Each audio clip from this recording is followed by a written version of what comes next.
বীরভূম সংস্কৃতি বাহিনীর সংস্কৃতি বার্তাতে আপনাদের সকলকে জানাই স্বাগত।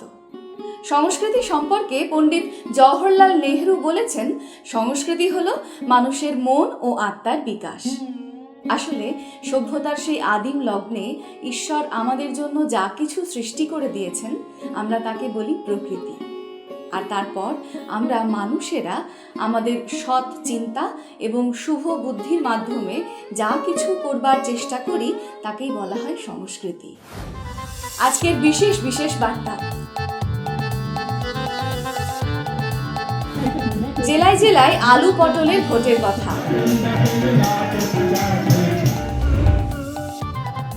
আজ 12ই এপ্রিল জাতীয় পথনাটক দিবস।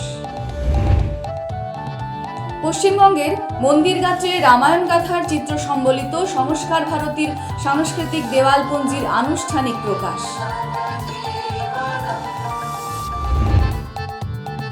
বহুরূপী শিল্পী কমল বহুরূপীর কথা আজ সংস্কৃতি বার্তার আলো। বহুরূপীর শুরুটা কি করে হলো? পরিবেশিত হলো বীরভূম সংস্কৃতি বাহিনীর মানব পুতুল নাটক বেহুলা লক্ষিন্দরের 451তম শো।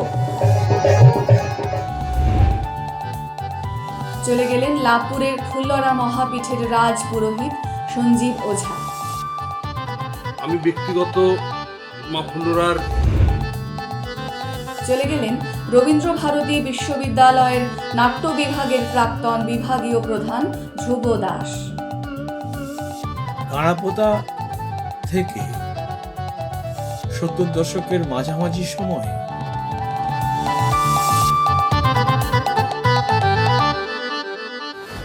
চৈতালি তাপের সঙ্গেই ক্রমশ বাড়ছে ভোটের উত্তাপ। সেই সঙ্গে সরগরম ভারতবর্ষের রাজনীতি। আর সেই বিষয় নিয়েই এখন রাস্তাঘাটে আপনারা খুঁজে পাবেন আলু পটলকে। না, এই আলু পটল বাজারের সবজি নয়। এই আলু পটল আসলে দুটো চরিত্র, যারা ভোটে ভোটারদের কি করা উচিত আর কি করা উচিত নয় তা মানুষকে বোঝাতে ঘুরছে পথে ঘাটে। এই বার্তা আমাদের নির্বাচন কমিশনের। বীরভূম সংস্কৃতি বাহিনীর মানব পুতুল নাটক নিয়ে পূর্ব বর্ধমানের 16টি বিধানসভার নানান জায়গায় পৌঁছে গেছে বীরভূম সংস্কৃতি বাহিনীর মানব পুতুল নাটকের দল। মানব পুতুল বীরভূম সংস্কৃতি বাহিনীর একটি মৌলিক নির্মাণ এবং এটা দীর্ঘদিন ধরে জনপ্রিয়তার সাথে অভিনীত হচ্ছে। বেহুলা লক্ষিন্দর পালা এর মেইন স্ট্রিমের নাটক। এটা করেই আমরা এগিয়েছি এবং অনেকেই জানেন যে এই নাটক ওয়ার্ল্ড রেকর্ড করেছে। এই আঙ্গিকটাকে কাজে লাগিয়ে আমরা বিভিন্ন জনসচেতনতার মধ্যেও ছুটে যেতে পারি মানব পুতুল নাটকের মাধ্যমে। আমাদের প্রতিবেদক মৃন্ময়ী মণ্ডলের কাছে শুনব সেই আলু পটলের ভোটের গল্প। সামনেই লোকসভা নির্বাচন, চারিদিকে সাজো সাজো রব। নির্বাচনের দিন যত এগিয়ে আসছে, রাজনৈতিক তৎপরতা ততই বাড়ছে। ভোটারদের সচেতনতায় এখন ততোধিক ব্যস্ত আলু আর পটল। কি ভাবছেন, মজা করছি? আরে না, আলু পটল বীরভূম সংস্কৃতি বাহিনীর মানব পুতুল নাটকের দুই চরিত্র। নির্বাচন কমিশনের বার্তা নিয়ে তারা এখন ছুটছে পূর্ব বর্ধমানের 16টি বিধানসভা কেন্দ্রে। এ বিষয়ে কুশীলব রূপা সুতার জানান, সামনেই ভোট, তাই ভোটারদেরকে সচেতন করতে পূর্ব বর্ধমানের জেলা প্রশাসনের নির্দেশে আমরা পূর্ব বর্ধমানের 16টি বিধানসভায় এই 4 দিন ধরে ঘুরবো আমাদের নাটক নিয়ে ভোটের কথা। আজকে শুরু করছি বাদুলিয়া বাজার দিয়ে। এই 4 দিন বিভিন্ন জায়গায় আমাদের নাটক পরিবেশিত। 1989 সালের 2রা জানুয়ারি দিল্লি সন্নিকটস্থ গাজিয়াবাদ। সেখানকার শিল্পাঞ্চলের নট নাট্যকার এবং নির্দেশক সফদার হাশমি পথনাটক করছিলেন হাল্লা বল। কিন্তু তারপরেই হঠাৎ করেই দুষ্কৃতীর আক্রমণ। মৃত্যু হয় সফদার হাশমির। ভারতবর্ষের ইতিহাসে নাটকের শহীদ সফদার হাশমি। তার স্মৃতিতেই 12ই এপ্রিল তার জন্মদিনে সারা ভারতবর্ষ জুড়ে পালিত হয় পথনাটক দিবস। বীরভূমের সিউড়িতেও পালিত হচ্ছে পথনাটক দিবস। সিউড়ির 2 গণনাট্য দল, গণকণ্ঠ এবং রুদ্রবীণা, তারাও পথনাটক উৎসব পালন করবে প্রতি বছরের মতোই। একই সঙ্গে পথনাটক দিবস পালিত হচ্ছে দুবরাজপুরে। 11 এপ্রিল থেকে 14 এপ্রিল দুবরাজপুর একলব্যের আয়োজনে মাদ্রিক সংঘের প্রাঙ্গণে প্রত্যহ বিকেল 5টায় থাকছে পথনাটক এবং আরও অন্যান্য অনুষ্ঠান।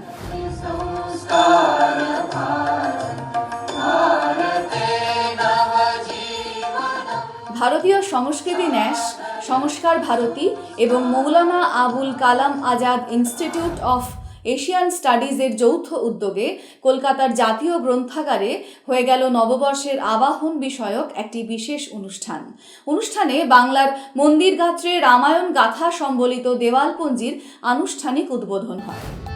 অনুষ্ঠানের উদ্বোধক হিসেবে মঞ্চে উপস্থিত ছিলেন Maulana Abul Kalam Azad institute of Asian স্টাডিজের অধিকর্তা ডক্টর স্বরূপ প্রসাদ ঘোষ ও চেয়ারম্যান ডক্টর রাধারমণ চক্রবর্তী।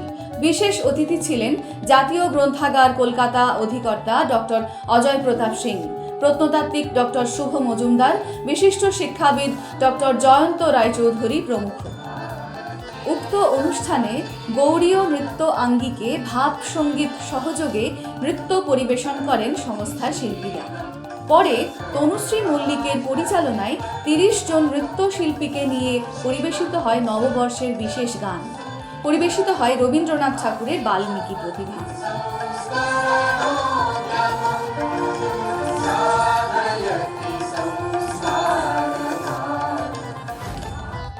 প্রতিশ্রুতি দিয়েছিলাম সংস্কৃতি বার্তায় এমন কিছু খবর দেব যে খবর দেওয়ার তেমন কেউ থাকে না, কিন্তু যে খবরগুলো হওয়া উচিত।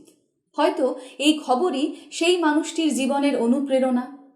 তেমনই এক মানুষ কমল বহুরূপী। আমাদের প্রতিনিধি অমিত অধিকারীর সঙ্গে কথায় কমল বহুরূপী জানিয়েছেন তার জীবনের কথা। তার কণ্ঠে। কমলদা, বহুরূপীর শুরুটা কি করে হলো? বহুরূপী শুরু হলো আমাদের আদি বাড়ি হচ্ছে ভেদিয়া। দাদু করতো, বাবা করতো, আর মা লোকের ঘরে কাজ করে সংসার চালাতো। যে আমি ওই দেখে দেখে আমি বহুরূপী করতে লাগলাম। বহুরূপী সাজতে কেমন লাগে আপনার? বহুরূপী সাজতে আমার খুবই ভালো লাগে। আমি বহুজনকে আনন্দ দিই, হাসি দিই, খুশি দিই, তারা আনন্দ পায়, তার জন্য আমার খুবই ভালো লাগে। তারা খুবই খুশি থাকে। আর বাচ্চারা কি খুব আনন্দ পায়? বাচ্চারা খুবই আনন্দ পায়, কেউ কান্না করে, কেউ হাসে, কেউ দরে, অনেক কিছু হয় ঘটনা।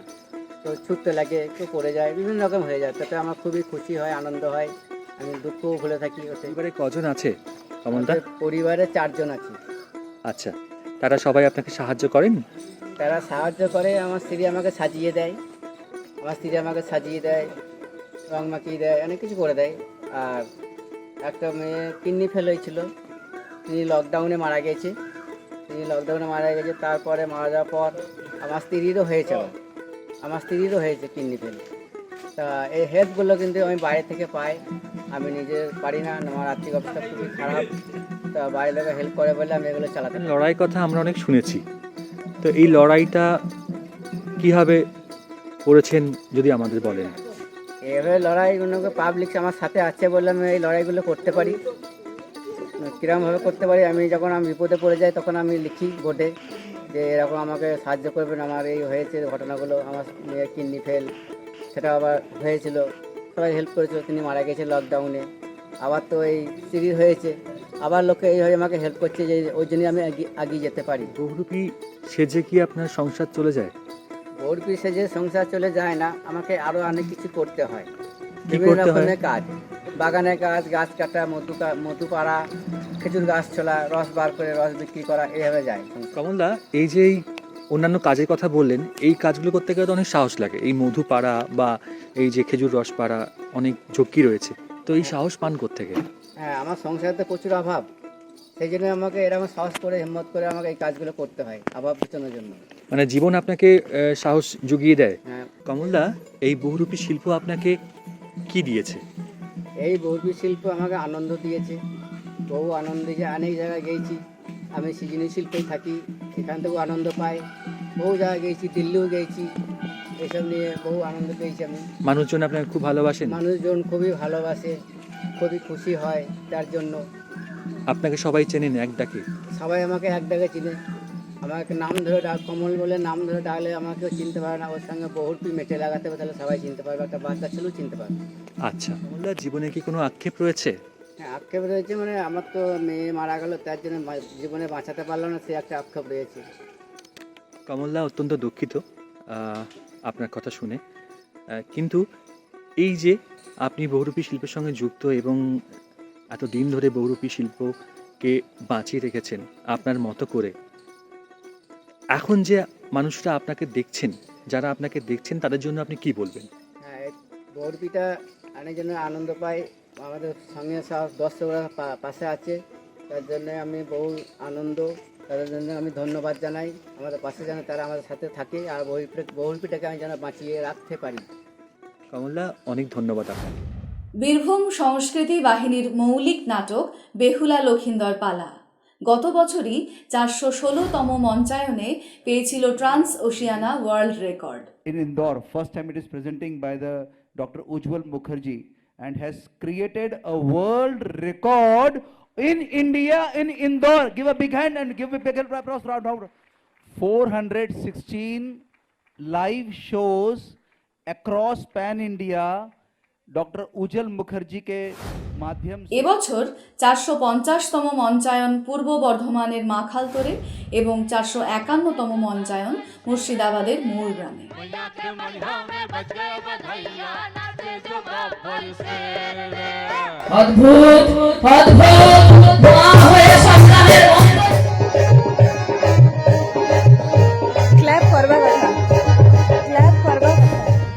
চলে গেলেন বিশিষ্ট নাট্য ব্যক্তিত্ব, রবীন্দ্রভারতী বিশ্ববিদ্যালয়ের নাট্য বিভাগের প্রাক্তন বিভাগীয় প্রধান ধ্রুব দাস।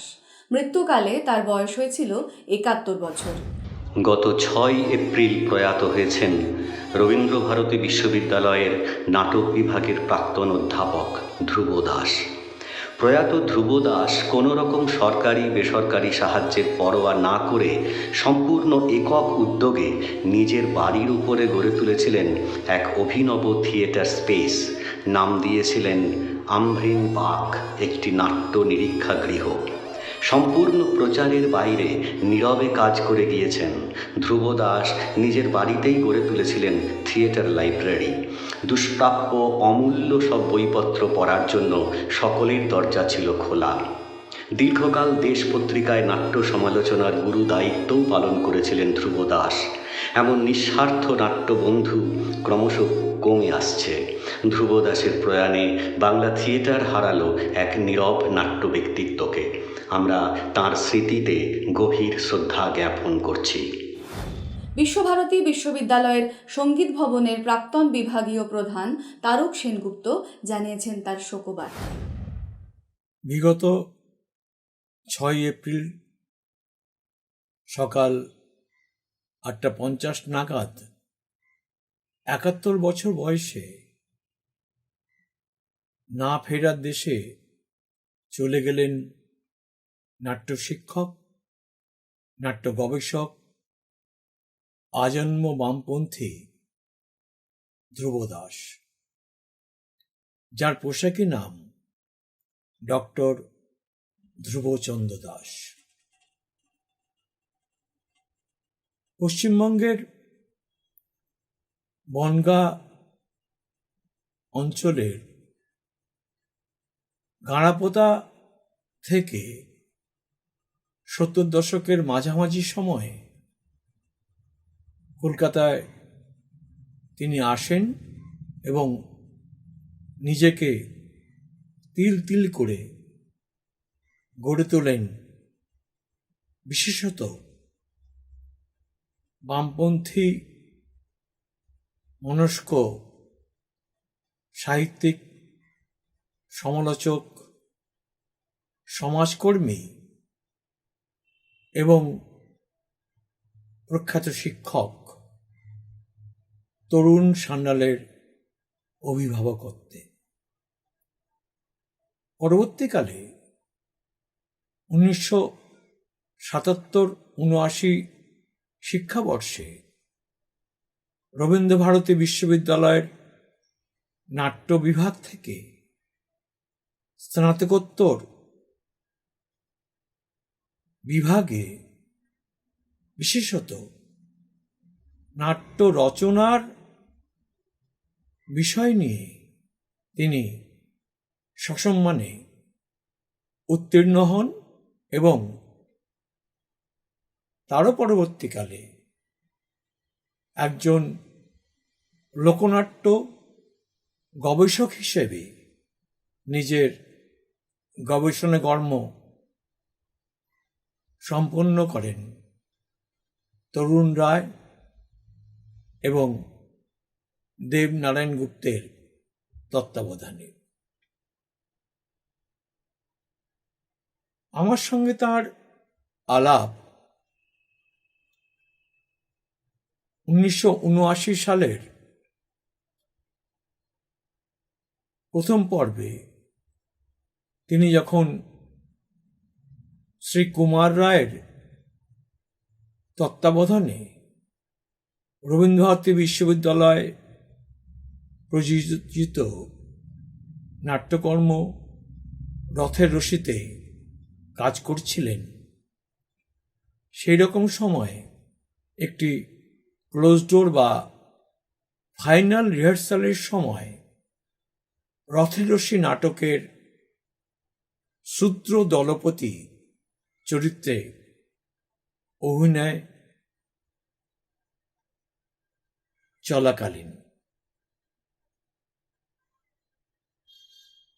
চলাকালীন তার অভিনয় কর্ম এবং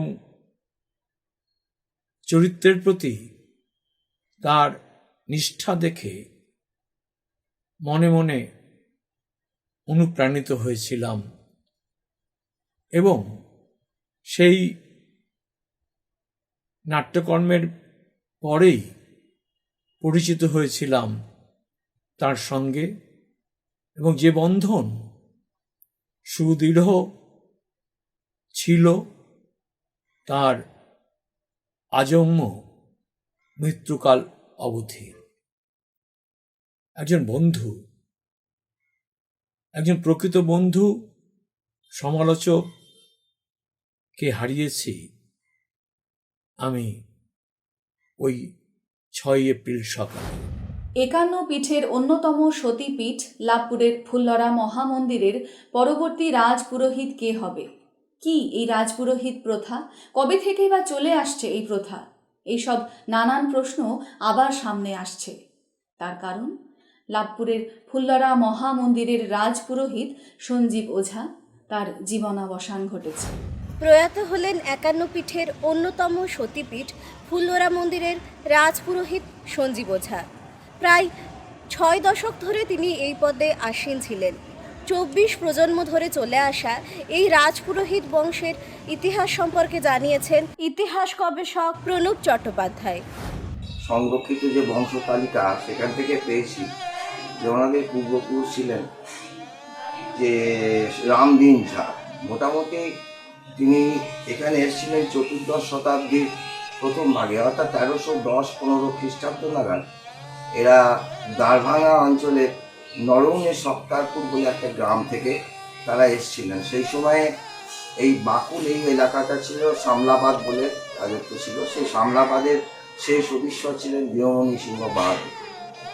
আমরা বীরভূমের ইতিহাস গৌরীহর মিত্রের বই থেকে পাই যে 14 শতাব্দীর প্রথম ভাগে এই সামলাবাদের সে সদস্যর বীরমণি সিংহ রাজত্ব করতেন এবং তিনিও ছিলেন মন্ত্রী।